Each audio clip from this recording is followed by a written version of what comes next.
நமக்கு வாழ்க்கையை பத்தி ஒரு உத்தரவாதம் இருக்கு, வருமானத்துக்கு. அவனுக்கு எதுவுமே கிடையாது. 90 வயசானாலும் அவன் உழைச்சான் சாப்பிடணும். உழவர்கள் என்னைக்கு மகிழ்ச்சியா பொங்கலை கொண்டாடுறோம்னா அதுதான் உண்மையான பொங்கல். ஒரு நாற்காலி செஞ்சு விற்கிறீங்க, அந்த இடத்துக்கான வாடகை போடுறீங்க, கூட வேலை செய்யற ஆளை போடுறீங்க, மரம் வாங்குற காசை போடுறீங்க, கூலியை போடுறீங்க, எல்லாம் போடுறீங்க. ஒரு விவசாயி என்பவன் பார்த்துட்டு இருக்கான், அவன் வீட்டுல 4 பேருக்கு வேலை செய்வான், 2 ஜோடி வண்டி மாடு இதெல்லாம் இருக்கும்.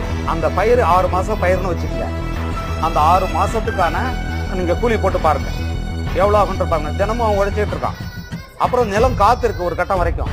பிறகு அது அறுவடை ஆகி கொண்டு போய் விற்க போனா அந்த கூலிக்கான காசு கூட வராது. அவனுக்கு என்ன கிடைக்கணும்? ஆரம்பத்திலிருந்து நிலத்தை உழுததிலிருந்து அறுவடை கொண்டு போய் போட்டு வந்த அந்த நேரம் வரைக்கும் அவனுக்கு பணம் இதுல இருக்கணும். இதுல கால்வாசி கூட இருக்கிறது இல்ல. அதுதான் பிரச்சனை. ஏமாளியாகவே ஒரு விவசாயி இருப்பதற்கு என்ன காரணம்? இந்த சமூகம் காரணம், நீங்க காரணம்.